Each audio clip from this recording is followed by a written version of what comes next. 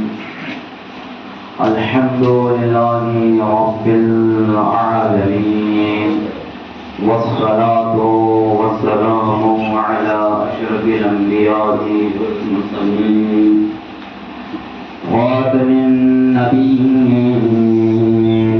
رحمة للعالمين، جد الحسن والحسين، سيدي شباب أهل الجنة، طبيب قلوبنا وشفيع ذنوبنا، حبيب إله العالمين، أبي القاسم محمد.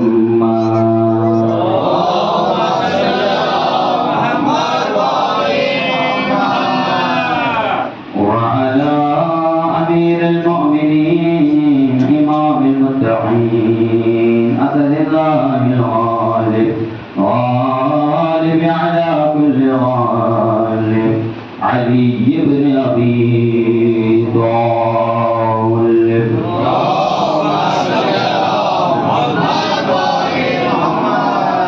وعلى آله الطيبين الطاهرين المعصومين المظلومين، ولعنة الله على أعدائهم أجمعين من الآن إلى يوم القيامة. أما بعد، فقد قال الله سبحانه وتعالى في كتابه المبين. بسم الله الرحمن الرحيم. قل لا أسألكم عليه أجرا إلا المودة في القربى.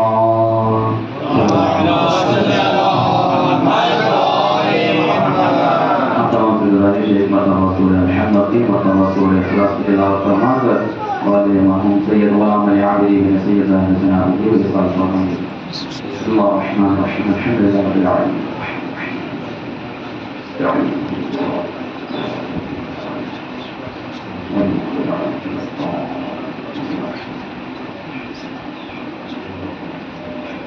بسم الله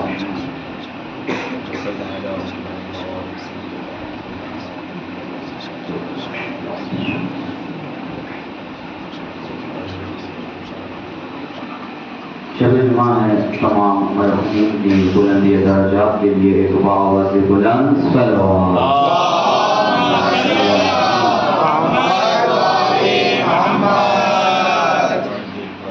عزیزان ایمان، ایک خاص نقطے کی طرف کہنے کی کوشش کی ہے. اجر رسالت پر اکثر گفتگو ہوتی ہے. جعفر بن مدرج کیا شکاری امت افضل جی صلی اللہ علیہ محمد.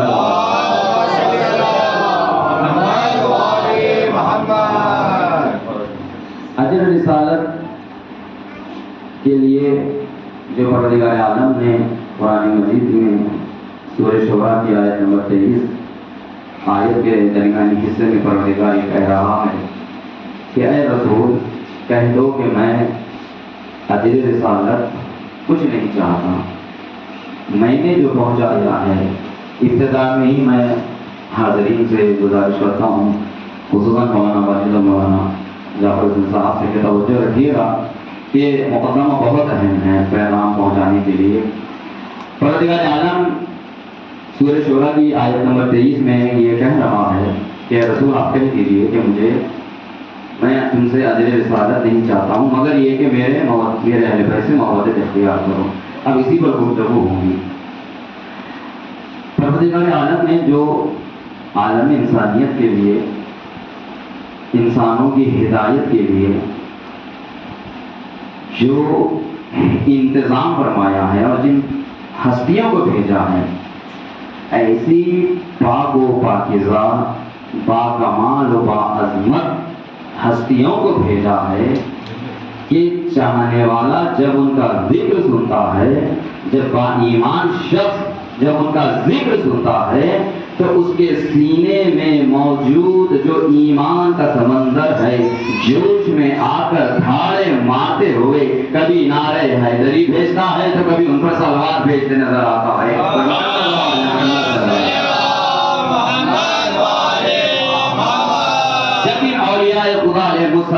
کی جب فضیلت بیان کی جاتی ہے، جب ان کا ذکر ہوتا ہے تو صاحبان ایمان کے دل خوش ہو جاتے ہیں. یہ ایمان کی علامت ہے، یہ مقام شکر ہے کہ جب بھی آپ رسول اکرم سے لے کر حاضر امام تک جب بھی آپ فضائل سنیں گے اور آپ کا دل خوش ہوگا تو یہ علامت ہے کہ آپ کے دل میں جب محبت ہے تو یعنی آپ کے پاس ایمان بھی ہے. کیسی ہستیوں کو بھیجا اللہ نے؟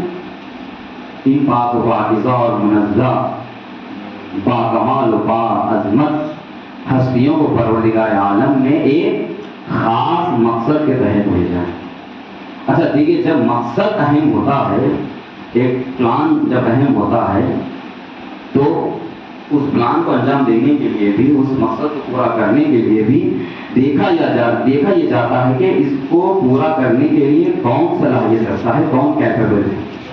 ہر ایک کو ہر ایک ذمہ داری نہیں دی جاتی ہے، یہ بات ذہن میں رکھیے گا. اسی لیے پروردگار عالم نے ایک اہم مقصد کے لیے، ایک اہم پیغام کو پہنچانے کے لیے، ہدایت جیسے ایک عظیم مقصد کے لیے جن ہستیوں کا انتخاب کیا ہے وہ قابل ذکر ہے. وہ اتنے قابل ذکر ہے کہ ان کا ذکر کرنا بھی اللہ عبادت قرار دے رہا ہے. ایک سلام محمد.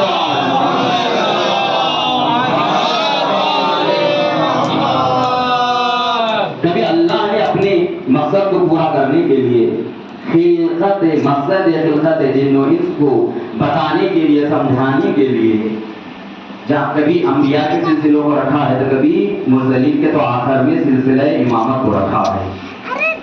ہر نبی کے بعد، ہر رسول کے بعد ایک سے بڑھ کر ایک فضیلت آتا گیا، یہاں تک کہ سلسلہ نبوت و رسالت ختم ہوتا ہے، اپنی مرتبت کا سلسلہ ختم ہوتا ہے. اس کے بعد امامت کا سلسلہ شروع ہوتا ہے.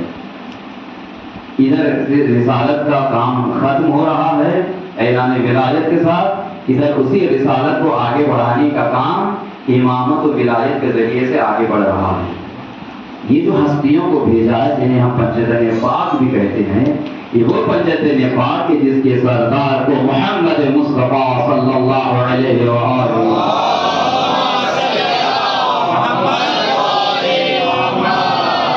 یہ وہ نبی کہ جب دیکھنے والوں نے دیکھا کہ کبھی چاند کے 2 ٹکڑے کر رہا ہے، دیکھنے والوں نے کبھی دیکھا کہ یہ درخت کو اشارہ کرتے ہیں تو درخت چلتے ہوئے آتا ہے، دیکھنے والوں نے یہ بھی دیکھا کہ دستہ مبارک نبوت پر جب کچھ کنکریاں ہاتھ میں لیتا ہے تو جب وہ کنکریاں توحید کی گواہی دیتی ہے، نبوت کی گواہی دیتی ہے، امامت و ولایت کی گواہی دیتی ہے، تو دینے کے بعد ان توحید اور نبوت اور رسالت اور امامت کی برکت سے اور برکت دستہ مبارک رسول اکرم سے اب وہ کنکریاں صرف معمولی کنکریاں نہیں رہ جاتی، اب وہ کنکریاں دیکھنے والے دیکھ رہے ہیں کہ کچھ یاقوت بن گئی ہے، کچھ زمرود بن گئی ہے، کچھ بیچ بہا پتھر بن گئے ہیں. ایک سلام پڑھے محمد و آل محمد.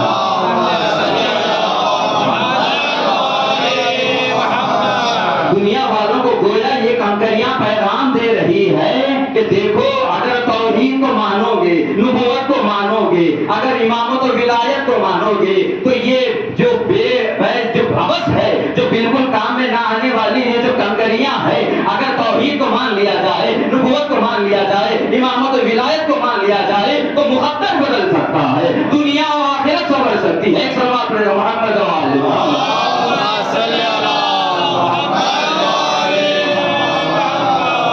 یہ اسی لیے اللہ جسے چاہتا ہے ہدایت دیتا ہے، جسے چاہتا ہے عطا کرتا ہے. اس کا مطلب یہ ہے کہ وہ ظرف بھی ہو، وہ صلاحیت بھی ہو کہ توحید کا اقرار ہو سکتا ہے، نبوت و رسالت کا اقرار ہو سکتا ہے، امامت و ولایت کا اقرار ہو سکتا ہے. یہی وہ توحید کی عظمت ہے، اہمیت ہے کہ رسالت کی، نبوت کی اور امامت و ولایت کی، کہ جس کی بنا پر انسان کی اہمیت لوگوں کے درمیان نہ صحیح لیکن خدا کے نزدیک بلند ہوتی ہے. ایمان کی یہ اہمیت ہے کہ لوگ ہو سکتا ہے اسے عزت نہ دے، پوچھ کر نہ دیکھے، لیکن جسے خدا پوچھے، اب اسے کوئی اور پوچھے نہ پوچھے، بس اسے خدا پوچھ رہا ہے، بس وہی شخص کامیاب ہے. اسی لیے امام حسین علیہ السلام نے کہا تھا کہ پروردگار جس نے تجھے پایا اس نے کیا کھویا، اور جس نے تجھے کھویا اس نے کیا پایا. ایک سلام محمد آل محمد.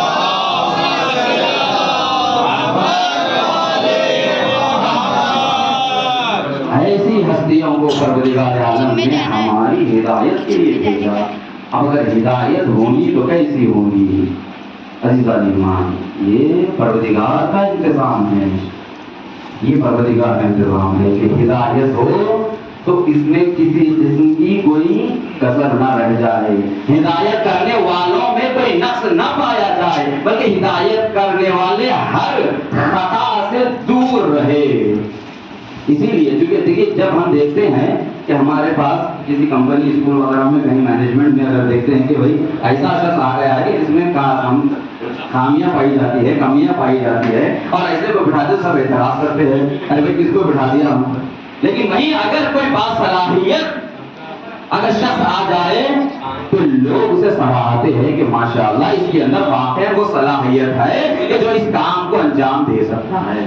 اس لیے پروردگار عالم نے ہماری ہدایت کے لیے بہترین ہستیوں کو بھیجا ہے، کائنات کی ایسی بہترین کے جن کے صدقے میں دنیا کو خلق کر دیا ہے، اور خلق کرنے کے بعد بتا دیا ہے کہ میرا مقصد کیا ہے. اور اسی مقصد کو آگے بڑھانے کے لیے سلسلہ امامت کو شروع کیا ہے. بس مولا کائنات کے چند فضائل پھر اپنے موضوع پر، کیونکہ سمجھانا یہ ضروری ہے کہ ہدایت کے لیے جو ہستیاں آئی ہے، اب اتنی باکمال اور باعظمت سے اگر ہدایت نہ لی جائے تو پھر ایسی زندگی پر افسوس. یہ بات اصل سمجھنا ہے کہ ہم اجر رسالت کس کو دے رہے ہیں. ذہن رکھیے گا، مولا کائنات ایسا مولا اللہ نے ہماری ہدایت کے لیے بھیجا ہے. اس کے اتنے فضائل ہے کہ دیکھیے جب سینہ خوشی سے فضائل سننے کے بعد جب دھاڑے مارنے لگتا ہے، جوش سینے میں جو موجود سمندر ہے خوشی سے کہ اللہ نے کیا ہمیں مولا عطا فرمایا ہے کہ رسول جیسا مولا، علی جیسا مولا، علی کے بیٹے جیسے مولا، کہ وہ علی کہ جس کے فضائل سننے کے بعد ایک چاہنے والا یہ بول پڑتا ہے کہ علی کے فضائل اگر کتابوں میں لکھے جائے اور لکھنے کے بعد سمندر کے کنارے بیٹھ کر ان کتابوں کے ورق کو پلٹایا جائے، اس سمندر کا پانی لے کر پلٹاتے جائے تو سمندر کا پانی ختم ہو جائے گا، علی کے فضائل ختم نہیں ہو گے. محمد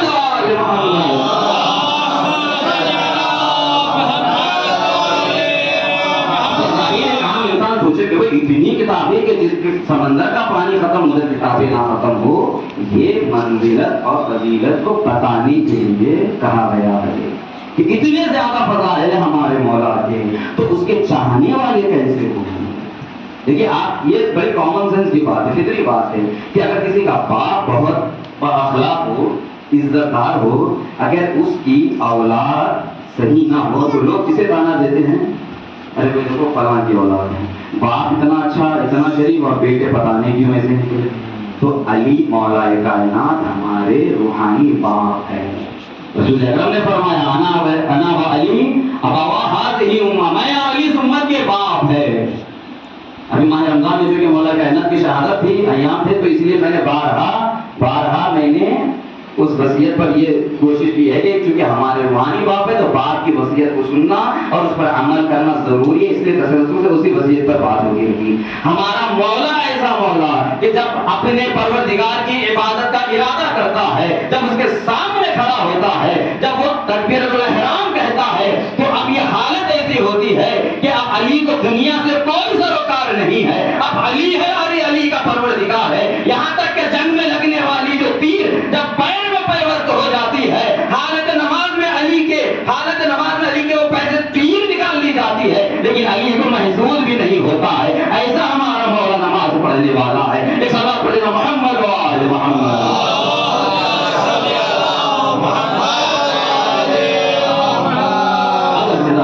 ایسی باکمال ہستیوں کو جب پروردگار عالم نے سلسلے وار بھیجا ہے، انبیاء کو بھیجا ہے، مرسلین کو بھیجا ہے، ائمہ کو بھیجا ہے، تو یہ بھیجنے والے پروردگار نے جب انبیاء پیغام لے کر آئے کہ اللہ یہ کہہ رہا ہے، اس کو مانو، اس کی عبادت کرو، یہ کرو، سب تمام انبیاء نے اللہ کا پیغام پہنچا دیا، یعنی اللہ کا دین پہنچا دیا، یعنی احکام الہیہ کو پہنچا دیا ہے، قوانین الہی کو پہنچا دیا ہے. سلسلے وقت تمام انبیاء سے جب پہنچایا ہے تو کیا لوگوں نے ہر بار ویلکم کیا ہے، استقبال کیا ہے کہ آپ اللہ کا پیغام لا رہے ہیں، آپ ہمیں دین سکھا رہے ہیں، زندگی کا سلیقہ سکھا رہے ہیں. ہر نبی کے ساتھ، ہر رسول کے ساتھ، ہر امام کے ساتھ زیادتی ہوئی ہے، ظلم و ستم ہوا ہے. یہ تاریخ گواہ ہے. کوئی ایسا نبی نہیں ہے، کوئی ایسا رسول نہیں ہے، کوئی ایسا امام نہیں ہے جس پر ظلم نہ ہوا ہو، جس کے دشمن نہ رہے ہو. ایسا کوئی نبی، کوئی رسول، کوئی امام نہیں ہے. توجہ سے سنیے گا کہ جب اللہ کا ایک خالص دین لے کر لوگوں کی ہدایت کے لیے اور اس مقصد کو بتانے کے لیے کہ جو اللہ نے خود قرآن میں سورہ ذاریات کی آیت نمبر 56 میں خود فرماتا ہے کہ وما خلقت الجن والانس الا لیعبدون، یعنی ارشاد باری تعالیٰ ہو رہا ہے کہ میں نے جن و انس کو خلق نہیں کیا ہے صرف اس لیے کہ میری عبادت کرے. اب یہ عبادت کیسی ہوں گی؟ اللہ عبادت کے لیے پیدا کیا یہ بتانے کے لیے، اور عبادت کیسی کرنی چاہیے یہ عبادت کر کے بتانے کے لیے نبی آئے، رسول آئے، ائمہ آئے. اب آنے کے بعد لوگوں نے ہمیشہ ان کے ساتھ اچھا سلوک نہیں کیا. اچھا سلوک کرنے والوں نے اچھا سلوک بھی کیا ہے، وفاداری بھی کی ہے، نصرت بھی کی ہے، لیکن وہیں پر جن کے دلوں میں ایمان نہیں تھا ان لوگوں نے انبیاء کے ساتھ، مرسلین کے ساتھ، ائمہ کے ساتھ دشمنی بھی کی ہے. اور ہر نبی یہ کہتا رہا، قرآن کی آیت ہے کہ ہمارا اجر اللہ پر ہے. ہم کیونکہ دیکھیے جب آپ بہت اچھا کام کرتے ہیں اور آپ کو ریسپانس اچھا نہیں ملتا ہے تو آپ کو تکلیف ہوتی ہے. بھائی میں اتنی زحمتیں اٹھا رہا ہوں، میں اتنا کام کر رہا ہوں، اس کے باوجود یہ لوگ عجیب ہے، یہ تھینک یو شکریہ تک نہیں کہتے ہیں. پھر اس کے بعد ہم جو مخلص ہوتے ہیں وہ کہتے ہیں کہ بھائی اللہ دیکھ رہا ہے. بعض لوگ جہاں پر غصے میں آ جاتے ہیں، جن کا اخلاقی پہلو ذرا ٹھیک نہیں ہوتا ہے، وہ کہتے ہیں کہ اب میں سب توڑ پھوڑ کر دوں گا، جو میں نے انتظام کیا سب خراب کر دوں گا. کیوں؟ کیونکہ وہ توقع کر رہے تھے کہ ہماری کارکردگی پر، ہماری زحمتوں پر ہمیں شکریہ کیا جائے. یہ عبادت، یہ خدمت خدا کی بارگاہ میں مشکوک ہے، قابل قبول نہیں. کیوں؟ کیونکہ اس کی توقع بتا رہی ہے کہ آپ کی نیت خالص نہیں تھی، آپ خدا کو بھی بتا رہے تھے اور لوگوں سے شکریہ کی توقع بھی رکھ رہے تھے. یہ دین اسلام سے خالص نیت والا کام نہیں کہا جائے گا. ایک اللہ پڑھے گا محمد والا.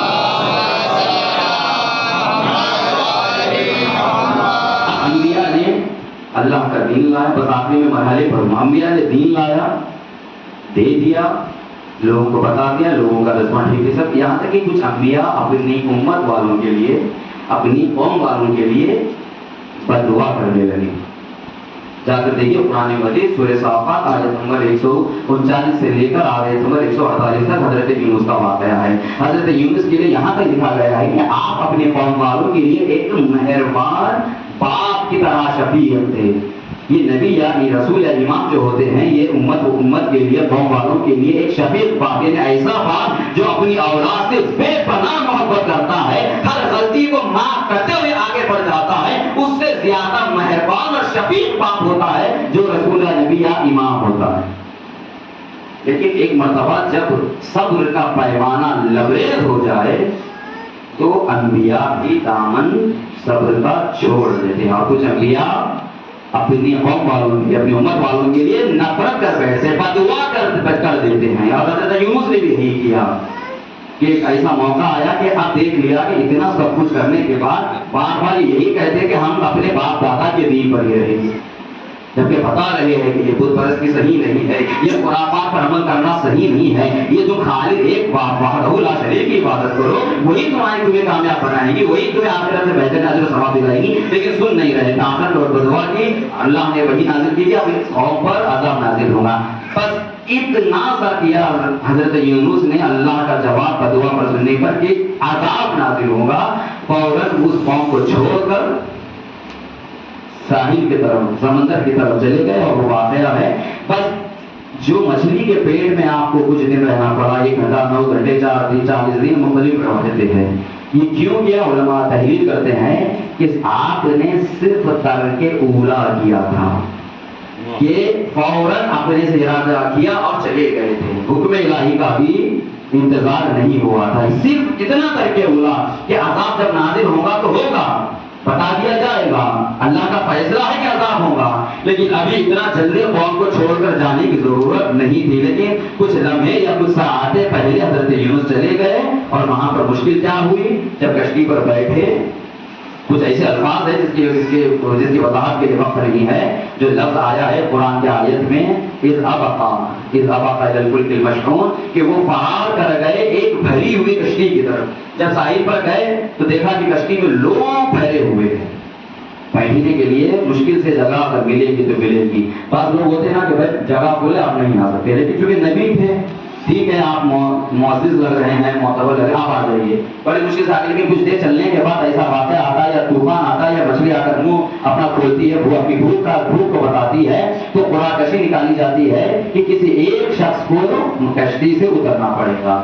3 مرتبہ قرآن کشی ہوتی ہے اور 3 مرتبہ بھی نام حضرت یونس کا جاتا ہے. یہ خدا کی حکمت تھی. یہ بعد میں بیان کیا گیا ہے کہ یہ جو سزا تھی حضرت یونس کو ترک اولا کی بنا پر تھی, جس کا اقرار ترک اولا, گناہ نہیں کہ حضرت یونس نے ترک اولا کیا ہے, جس کو خود حضرت یونس علیہ السلام نے مچھلی کی پیٹ میں تسبیح و تحلیل کرتے ہوئے کیا کہا تھا, لا الہ الا انت سبحانک انی کنت من الظالمین. یہ قید و بند میں رہنے والوں کے لیے اس ورد کا تصور بھی کرایا جاتا ہے. اس کی بہت تاثیر ہے, اس کا بہت اثر ہے. یہ رہائی, جیل سے چھوٹنا, رہائی سے, یہ سب چیزیں پروردگار عالم اپنے کلام میں, اپنے ذکر میں اس کی برکت رکھی ہے. اب انبیاء اس طرح کی کہیں بددعائیں کرتے رہے, بددعا قبول ہوتی رہی, لیکن درمیان میں یہ بھی کہتے رہے انبیاء, اصل پیغام پر میں آ رہا ہوں, یہ بھی کہتے رہے کہ ہمارا اجر اللہ پر ہے, کیونکہ لوگوں کا رسپانس اچھا نہیں تھا, برتاؤ اچھا نہیں تھا, بات سنتے نہیں تھے, چھڑکی بھی دیتے تھے, ستاتے بھی تھے, مارتے بھی تھے. بلکہ قرآن خود کہہ رہا ہے کہ ان کو ناحق قتل کیا کرتے ہیں. قتل تک ہوئے انبیاء, کس لیے قتل ہوئے, صرف حق کا پیغام پہنچانے کے لیے. پتا چلا کہ حق کا پیغام پہنچانے کے لیے خدا کے راہ میں مرنا بھی پڑ سکتا ہے. پر محمد وآل محمد صلی اللہ علیہ وسلم, جتنے انبیاء تھے انہوں نے کہہ دیا کہ ہمارا اجر اللہ پر ہے. لیکن کسی نبی کو اللہ نے یہ نہیں کہا, حضرت ابراہیم سے نہیں کہا, حضرت نوح سے نہیں کہا, حضرت یونس سے نہیں کہا, حضرت صالح سے نہیں کہا, حضرت کسی سے نہیں کہا کہ تم کہہ دو کہ میں تمہارا اجر یہ مانگ رہا ہوں, تمہارا اجر یہ مانگ رہا ہوں. ایک صلاۃ علی محمد وعلی محمد.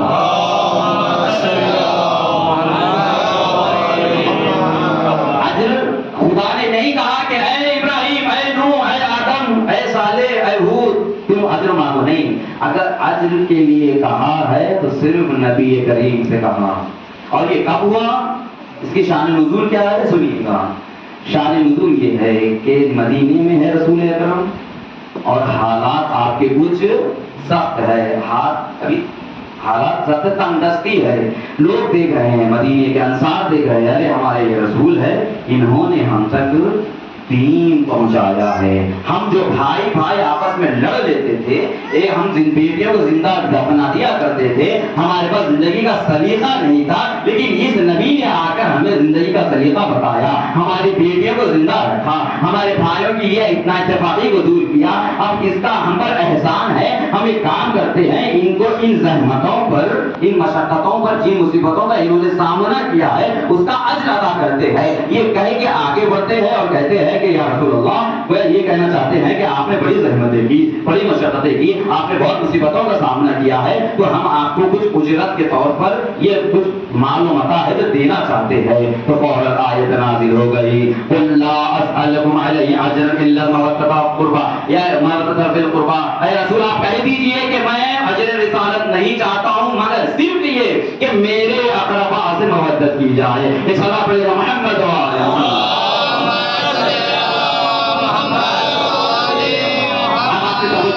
مدینے میں موجود مسلمان انصار رسول اکرم کو کیا دینے گئے, اجر, مال و متاع کی صورت میں کہ آپ یہ لے لیجیے, آپ نے بہت زحمتیں اٹھائی ہے, بہت ہی کچھ لانے پر ہی کچھ دیا جا رہا ہے نا. زحمتیں اجرت کب دی جاتی ہے, جب زحمت کی جائے, جب کچھ کام کیا جائے اسی پر, یا دوسرا نام آپ کچھ بھی دے لیجیے لیکن کچھ نہ کچھ اس کا معاوضہ دیا جاتا ہے کہ بھائی آپ نے. اب آپ کی میں خدمت میں عرض کروں, میں مثال کے طور میرے گھر پر کوئی کسی چیز کی ڈیلیوری کے لیے, مثال کے طور ایک باکس ہے, ایک ڈبہ ہے, اس میں کوئی چیز ہے, اور لانے والا یہ کہہ رہا ہے, توجہ سے سنیے گا, یہاں اہم پیغام میں مثال کے ذریعے سے سمجھانا چاہ رہا ہوں کہ وہ میرے گھر پر آئے اور مجھے کہنے لگے کہ بھائی یہ آپ کی ضرورت کی چیز ہے, آپ کے فائدے کی چیز ہے, اس کو لے لیجیے. تو میں فوراً کیا لے لوں گا, اور وہ قیمت بھی مانگ رہا ہے کہ اس کی اتنی قیمت دے دیجیے. کیا میں بغیر ڈبے کو یا باکس کو کھولے بغیر اس کی اجرت دے دوں گا؟ اہم پیغام، اس کی اجرت دے دوں گا؟ نہیں۔ عاقل انسان کیا کرے گا؟ میں کیا کروں گا کہ بھائی ٹھیک ہے، آپ کہہ رہے ہیں کہ یہ چیز میرے ضرورت کی ہے، توجہ، میرے ضرورت کی ہے، میرے فائدے کی، ٹھیک ہے تھوڑی دیر رکیے، میں دیکھ تو لوں، سمجھ تو لوں کہ آیا یہ جو اس باکس میں، یہ جو ڈبے میں آپ نے جو چیز لائی ہے، جو میرے گھر پر آپ ڈلیوری دے رہے ہیں، یہ میرے فائدے کی چیز ہے بھی یا نہیں؟ تو میں دیکھوں گا۔ اگر بغیر دیکھیں گے دے دوں تو سب کہیں گے بھائی یہ تو غیر عاقلانہ حرکت ہے، یہ معقول نہیں ہے کہ بغیر پارسل کو، بغیر ڈبے کو، بغیر باکس کو دیکھ کے بغیر آپ قیمت دے رہے ہیں۔ ارے بھائی پہلے دیکھ تو لیجئے۔ اچھا اس وقت یہ جاتا ہے کہ جب آپ کے لیے جو زحمت کی گئی ہے، جو چیز پہنچائی گئی ہے، وہ آپ کی ضرورت کی بھی تھی اور آپ کے فائدے کی بھی تھی۔ بغیر ضرورت کی چیز، بغیر فائدے کی چیز کے آپ بغیر دیکھے کہ بغیر سمجھے کہ اجرت نہیں دیں گے، لہذا میں یہ کروں گا جب میں نے چیز دیکھ لی، ہاں بھائی تو میرے بات ہے، میرے ضرورت کی چیز ہے، بہت فائدے کی چیز ہے۔ اب عقل کا کیا تقاضا ہے؟ عقل کیا کہتی ہے کہ ارے بھائی اس نے بغیر بتائے ایک اہم چیز میرے گھر تک پہنچائی ہے، وہ قیمت جتنی کہے گا وہ تو مجھے دینی ہی پڑے گی، چونکہ میں نے ان کو بتایا نہیں تھا، بغیر بتائے میری ضرورت کی اور میرے فائدے کی چیز مجھ تک پہنچائی ہے، لہذا جو قیمت ہے، جو اجرت ہے، اس کے ساتھ ساتھ اگر ہو سکے گا، میری استطاعت ہوگی تو میں انعام کے طور پر تھوڑا زیادہ ہی دوں گا۔ تو اب ہم جو اجر رسالت عطا کر رہے ہیں، کیا وہ دین ہم نے سمجھ لیا ہے؟ کیا اس دین سے ہم نے واقفیت حاصل کر لی ہے؟ کیا اس دین پر ہم عمل پیرا ہے کہ جس کا اجر دینے کے لیے، جس کی اجر رسالت کی ہم بات کر رہے ہیں؟ پہلے اس دین کو تو سمجھ لیا جائے، اس دین کو پڑھ کر لیا جائے، معلوم تو کر لیا جائے کہ رسول نے وہ کون سا دین ہے کہ جو ہم تک لایا ہے، اور ہم اس دین کو لانے پر، ان زحمتوں پر، ان مشقتوں پر، ان مصیبتوں پر ہم مہربان ہو کر اجر رسالت دینا چاہ رہے ہیں۔ جس طرح میں میرے گھر پر آنے والی کسی چیز کو بغیر دیکھے اگر قیمت دے دوں تو مجھے بیوقوف کہا جائے گا، غیر عاقلانہ حرکت کہی جائے گی، وہیں پر دین کو بغیر سمجھے کے، دین پر بغیر عمل کرے کے اجر رسالت کرنا یہ مکمل نہیں ہوگا، بلکہ دین کو سمجھتے ہوئے، دین پر عمل کرتے ہوئے اگر اجر رسالت ادا کی جائے گی تو پھر یہ سونے پہ سہاگا ہو جائے گا۔ ایک صلوات پڑھیں محمد و آل محمد۔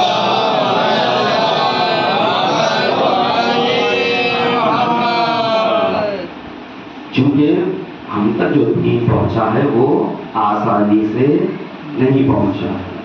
ہندوستان میں آسانی سے آ گیا ہوگا، اس کی اپنی تاریخ ہے، لیکن اس دین کو پہنچانے کے لیے انبیاء نے اپنا خون جگر دیا ہے، ائمہ علیہ السلام نے اپنا خون جگر دیا ہے۔ پھر بھی اتنی بڑی قربانیوں کے بعد، اتنی زیادہ شہادتوں کے بعد بھی ہمیں اتنی فرصت نہیں ملتی کہ ہم دین سے واقفیت حاصل کر لیں۔ اچھا، دین سے واقفیت حاصل کیے بغیر، دین کو جانے بغیر، دین پر عمل کیے بغیر اجر رسالت کی کوشش کی جائے گی تو نتیجہ کیا ہوگا؟ اہم پیغام، نتیجہ کیا ہوگا؟ بغیر دین کو سمجھے کے، بغیر دین کی واقفیت رکھے کے صرف اجر رسالت ادا کیا جا رہا ہے، ان کی خوشی میں خوشی تو منائی جائے گی، لیکن اپنے طریقے سے منائی جائے گی، اپنے مولا کے بتائے ہوئے طریقے سے نہیں منائی جائے گی، بلکہ ناچ گانے کے ذریعے سے، موسیقی کے ذریعے سے کہا جائے گا کہ ہم خوشی منا رہے ہیں، در حقیقت وہ اپنے مولا کو خوش نہیں کر رہے ہیں، وہ یا تو اپنے نفس کو خوش کر رہے ہیں یا شیطان کو خوش کر رہے ہیں۔ محمد و آل محمد۔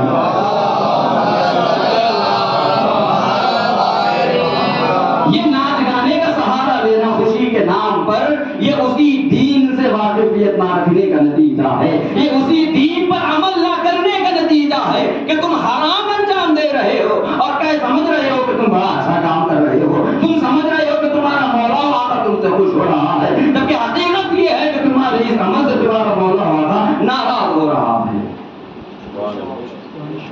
آج حقیقت دیکھیے آپ، میں 2 مہینے 8 دن بہترین عبادت، بہترین آپ کے اجر رسالت ادا کرنے کے بعد ادھر 14 ربیع الاول آئی، ادھر ناچ گانے شروع ہوئے، اور جب روکا جائے تو کہیں گے کہ بچے ہیں، بچوں کو ہی روکنا ضروری ہے، کیونکہ یہ ان کی بنیاد ہے. یہ جو عمل کرے گی یہ جوانی کے عالم میں یہ پھر ان کی زندگی بھر یہ پختہ ہوتی چلی جائے گی. یہ جب برائی کو روکا نہیں جائے گا، جب یہ نوجوان دیکھیں گے کہ 14 ربیع الاول 13 رجب 16 رجب عید ربیع پر ناچا جا رہا ہے، گانے بجائے جا رہے ہیں، تو یہ سمجھیں گے کہ بھائی علماء تو کچھ نہیں بول رہے ہیں، وہ لوگ ہلکا بول رہے ہیں، لیکن ہمارے انجمن کے لوگ کچھ نہیں بول رہے ہیں، ہمارے ماں باپ نہیں بول رہے ہیں، ہمارے گھر والے نہیں بول رہے ہیں، کوئی ٹوک نہیں رہا ہے. اس کا مطلب یہ ہے کہ یہ جائز ہے. نوجوان بچے کیا سیکھتے ہیں؟ بچے جو بڑے کر رہے ہیں وہ یہ سمجھتے ہیں کہ یہ جو ہمارے بڑے کر رہے ہیں یہ صحیح ہے. یہ جو بچے دیکھنے کے بعد تربیت کیسی ہوتی ہے؟ عملی تربیت ہوتی ہے. ہمارے بچوں کو مرثیہ کیوں یاد ہوتا ہے بچپن ہی سے؟ آج اسکول کی بات ہے، ایگزام ہال میں بیٹھا ہوا تھا یونیورسٹی میں، بچہ کہنے لگا آپ بچوں کی مجلس کراتے ہیں؟ میں نے کہا، میں سمجھ گیا کہ یہ کہنا چاہ رہا ہے کہ بھائی جب کروانا ہوتا ہمیں کہیے، ہمارا گروپ ہے ہم آگے کراتے ہیں. تو میں نے اس سے پوچھ لیا کہ آپ لوگ کرتے ہیں؟ ہاں. کتنے لڑکے کہاں تک پڑھا ہے؟ اچھا کیا کیا پڑھتے ہیں؟ کہاں مرثیہ نماز اور یہ. اچھا قرآن کی ایک آیت ایک سورہ نہیں، وہ نہیں پڑھتے. کیوں بڑے نہیں پڑھتے ہیں؟ جواب دیکھیے گا، بچے بڑوں سے کیا سیکھ رہے ہیں؟ وہ اہل بیت کو جنہیں قرآن سے بے پناہ انسیت تھی، ہماری محفلوں اور مجلسوں سے اس انسیت کو دور کر دیا گیا ہے. جہاں صحبت و سلام سے شروع ہو رہی ہے مجلس اذان، وہیں پر قرآن کی آیت سے بھی، قرآن کی کسی ایک سورے سے بھی شروعات صرف اس نیت سے کہ اہل بیت اطہار علیہ السلام کو قرآن سے بے پناہ انسیت تھی، بے پناہ انسیت تھی. بس اجر رسالت کے ادا کرنے کے ساتھ ساتھ جس چیز کا اجر مانگا جا رہا ہے اس چیز سے واقفیت، اس چیز کی جانکاری، اس چیز پر عمل کرنا ضروری ہے، ورنہ اجر رسالت ادھورا رہ جائے گا. پھر پوچھا جائے گا قیامت میں کہ بھائی ٹھیک ہے آپ نے اجر رسالت ادا کی ہے، وہ اجر پر عمل کہاں ہے کہ جس کو میرے رسول نے زحمتیں اٹھا کر، مشقتوں کا سامنا کر مصیبتوں کا سامنا کر کے تم تک پہنچایا تھا، اس پر عمل کہاں ہے؟ اجر رسالت تو تم نے بخوبی، اچھا اس میں بھی نقائص پائے گئے ہیں. تم خوشی تو منا رہے تھے، ہم تو منا رہے تھے، لیکن طریقہ تمہارا تھا، ہمارا طریقہ نہیں تھا. تو کوشش یہ ہو، چاہے خوشی کا موقع ہو یا غم کا موقع ہو، جب نام چاہے اپنے گھر کی خوشی ہو، چاہے اپنے گھر کا غم ہو، چاہے اہل بیت کی خوشی ہو، چاہے اہل بیت اطہار علیہ السلام کا غم ہو، طریقہ مولا و آقا کا ہونا چاہیے، کم سے کم شریعت کی مخالفت نہیں ہونا چاہیے. صلی اللہ علیہ محمد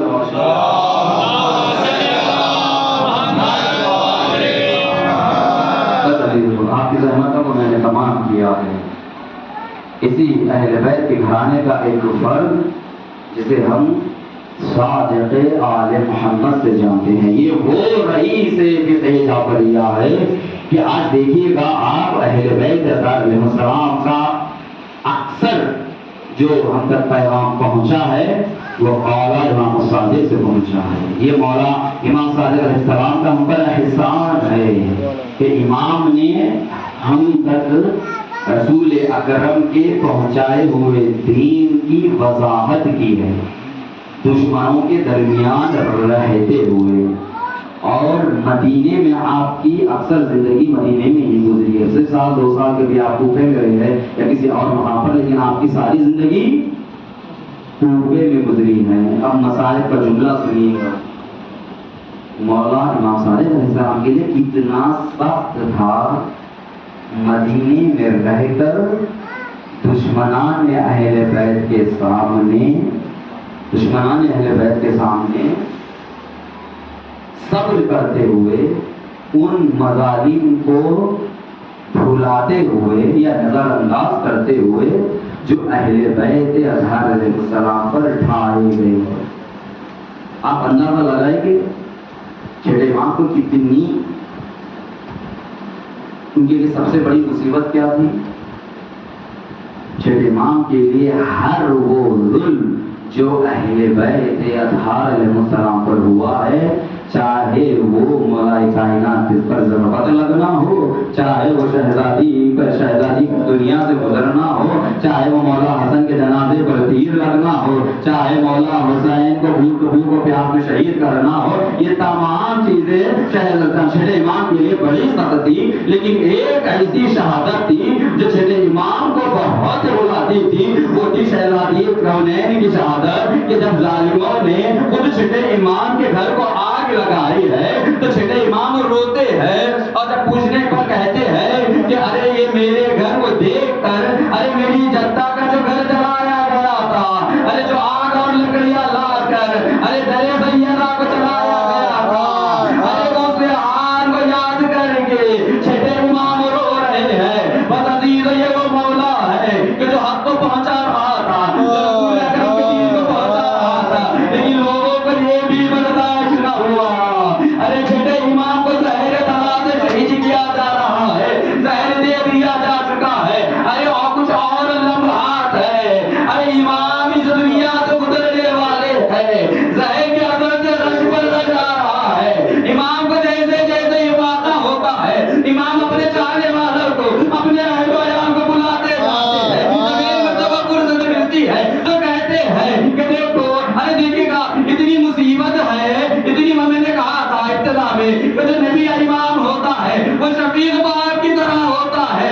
ارے دنیا کے باپ والوں کو بھی مرتے وقت اپنے باپ کے اولاد کی بڑی فکر ہوتی ہے، ارے ہمارے امام صادق کو بھی ہماری بڑی فکر تھی، ارے بڑی فکر تھی، اس لیے امام کو ارے ظاہر کا اثر سے غش پر غش آتا ہے، لیکن جب ایک مرتبہ ایک واقعہ ہوتا ہے تو امام سب کو جمع کر کے ایک وصیت کرتے ہیں۔ کیا وصیت؟ امام کو پتا ہے کہ ہم گناہگار ہیں، ارے ہم چاہنے والے ہیں، لیکن آئیں گے قیامت کے دن شفاعت کی ضرورت پڑے گی، اس لیے امام نے مرتے آ کر وصیت فرمائی کہ ارے جب سب آ گئے، سب چاہنے والے قریب آ گئے، کہا دیکھو جو نماز کو ہلکا سمجھے گا انہیں ہمیں ہماری شفاعت اہل بیت کی شفاعت نصیب ہوگی۔ میں کہوں گا مولا ارے یہ آپ کی کتنی شفاعت ہے، آپ کی کتنی مہربانی ہے، آپ کو زہر دیا گیا ہے، زہر کے اثر سے آپ تو رہے ہیں، رش پر رش آ رہا ہے، لیکن آپ کو ہماری شفاعت کی پرواہ ہے۔ مولا آپ کی محبت کو سلام، مولا لو عزیز مولا دنیا سے گزر جاتے ہیں، چھٹے امام کا سایہ سر سے اڑ جاتا ہے، لیکن ساتھ وہ امام موجود ہے، ارے بڑی تعداد میں تشیع جنازہ میں شرکت کی گئی ہے، لیکن مولا آپ بہتر جانتے ہیں آپ کا جد حسین ارے کربلا میں جب شہید ہوا ہے، کوئی جنازہ اٹھانے والا نہیں تھا، ارے کوئی کفن دینے والا، ارے کوئی غسل و کفن دینے والا نہیں تھا، ارے بے گور کفن حسین ابن علی کی دشت کربلا میں لاش پڑی ہے، ارے 24 سال کا جوان بیٹا زندہ تو ہے، لیکن ہمارے غربت اپنی جوانی پر ملامت کرتے ہیں اور کہتے ہیں کہ ارے ایسا جوان بیٹا ارے جی کرے کیا کرے جو اپنے اللہ لعنت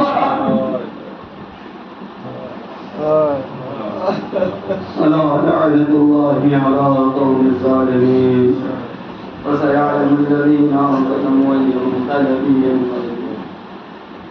پروردگار واسطہ محمد و آل محمد کا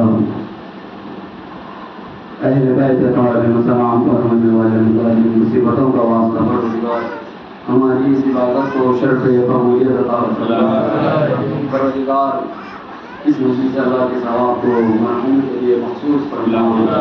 پروردگار مرحوم کے اور تمام لوگوں گناہ میں صغیرہ و کبیرہ کو معاف فرما، درجات کو بلند فرما۔ پروردگار دنیا میں جہاں جس کونے میں شیعہ نے حیدر کرار محبان اہل بیت حضرت حسین رہتے ہیں، سب کی جان مال عزت و گناہوں کی حفاظت فرما۔ پروردگار جو پریشانی حال ان کے پریشانیوں کو دور فرما۔ پروردگار جو قید و بند میں ہیں انہیں رہائی عطا فرما۔ پروردگار جو بے روزگار میں بہترین روزگار عنایت فرما، جو روزگار سے منسلک ان کے روزگار میں خیر و برکت عنایت فرما، جو بیمار بیمار شفا کامل عاجلہ عنایت فرما، جو مقروض ان کے قرضہ و غیب سے ادا فرما۔ پروردگار ہمارے قوم ملت کے بچے جو زیر تعلیم نے بہترین تعلیم حاصل کرتے ہوئے کامیابیاں نصیب فرما۔ پروردگار دعاؤں میں اہم اور آخری دعا امام زمانہ علیہ السلام کے ظہور میں تعدیل فرما، ہم سب کو مولا کے اعوان انصار غلاموں اور شیروں میں شمار فرما۔ آپ تمام سے پھر سے ایک مرتبہ گزارش ہے مرتبہ سورہ الحمد اور 3 مرتبہ سورہ اخلاص کی تلاوت فرما کر واجد مرحوم سید غلام علی عبدی بن سید احمد حسین عبدی محفوظ کے ساتھ بسم اللہ الرحمن الرحیم الحمد للہ رب العالمین الرحمن الرحیم